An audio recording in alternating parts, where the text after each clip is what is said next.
What's cracking, people? Angelic Mayhem here. Welcome to Final Thoughts, my video series where I point out the pros and cons of a brand new video game title so that you can decide for yourself if it's right for you. In this episode, I spent 4 hours playing a game called Beatbuddy, a 2D side-scrolling adventure game where you play as a blobby sea creature on a journey through a music-filled underwater world looking for your sister, Harmony. In this series, you never have to wait for my opinion. In this case, Beatbuddy did a fantastic job of combining traditional side-scrolling action with their delicious blend of club-inspired music. Overall, the game was fun and clearly something that would appeal to both kids and adults. But is it right for you? Well, let's find out.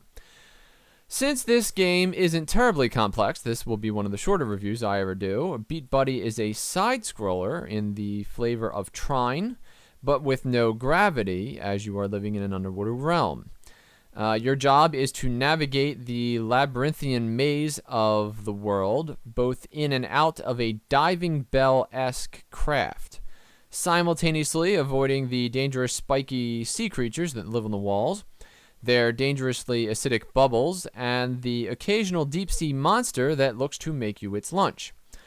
All this while using the beat of the background music to amplify your movements. Along the way, you meet new friends, pick up allies, and eavesdrop on enemy troops to gain valuable intel.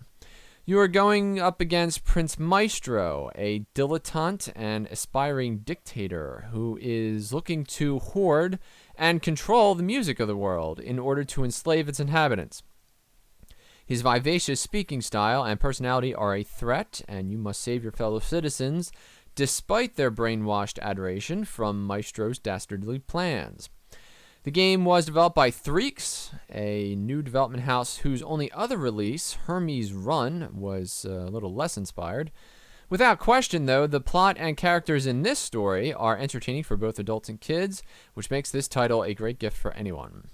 Now, let's get into pros and cons. First up, here's what I liked about the game. When you stand idle for about a minute or so, Beatbuddy does a cute little dance to the music. The music in this game is absolutely phenomenal. Just to jack up the interest level, there are 2 versions of each song. One for when you are outside of your diving bell, and one for when you're inside. All told, my favorite part of this game was advancing to the next level to see what the next song was. Bouncing is a big part of this game. There are trampolines that you can rotate, and when properly aligned, they will glow, as if light is shining from trampoline to trampoline, like in a mirror. It's a really clever mechanic that helps make sure that you have the puzzle solved correctly, so I thought that was good. When you're injured, the music dampens, as if your ears are clogged. That was pretty clever. At the end of a level, you get a score, your time, and a readout of how many things you could have gotten, and then how many things you actually did get. This makes for good replayability later, as you can try to better both your time and your thoroughness. As you play, there are save points everywhere, so you will never have to replay more than 3 minutes if you die. A huge fan. Though the story is cryptic, there is a lot of good humor written into the plot. There are these 2 bumbling guards who keep giving you all kinds of secrets as you go along. And I have to admit, it's pretty funny in spots.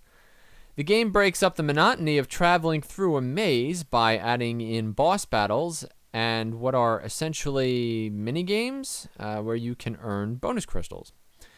As you play, you unlock a lot of extras, which include funny photos of the devs in their office. I like behind-the-scenes stuff like that, so that was really cool. And finally, the aspect ratio includes not only super high-resolution monitors, but also support for 640 by 480, which would include older computers. That was an unexpected plus. Now let's get into the things that I didn't like. They were small, but I figured I'd mention them anyway. As a side-scroller, position is everything in solving certain puzzles. There are, albeit rare, times in this game where the shadowy foreground elements that give it a 3D-like visual style block your view of your character. Whether intentional or accidental, interfering with my game with a blurry column or seaweed or whatever is annoying. Now, with that being said, I exempt any situation where they use foreground to hide secret caches of gems and such, which they did quite well. The story is nice, but it comes in pieces. You get almost nothing at the beginning of the game, but by the end, you have pieced it all together. While, as a games veteran, I personally didn't have an issue with this, if you're the kind of person who cares about impetus, you'll have to wait until level 2 or 3 to start to see the whole picture sort of come together. On several occasions, I was so focused on dodging bubbles and bad guys that I didn't realize that I had doubled back and actually gone in a circle. They could use some signs here and there in strategic places to kind of keep you on the right track.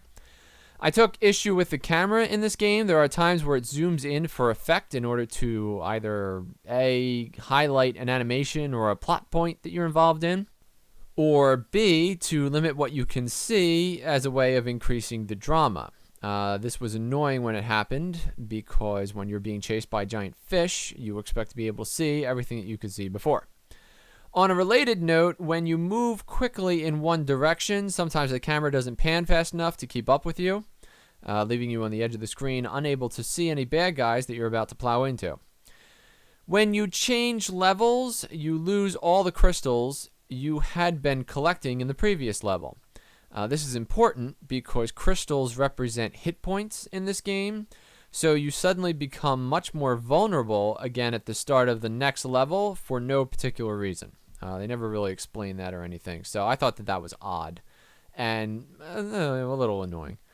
And finally, I played this game with a mouse. While movement is difficult, it's supposed to be that way. It's part of the game's design. With that being said, in the options menu, there is a huge warning telling you that if you play with a keyboard, there may be some issue with ghosting.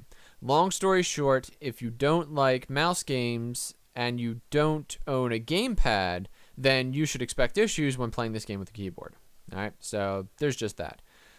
So, final thoughts. I'm not a huge side-scrolling fan, but it's clear that a lot of time and effort was put into this game in order to make it a fun and challenging mix of puzzles and pop. I like this game a lot. I would recommend it to anyone, and I am looking forward to seeing what the next title is going to be from the Freaks at Threaks.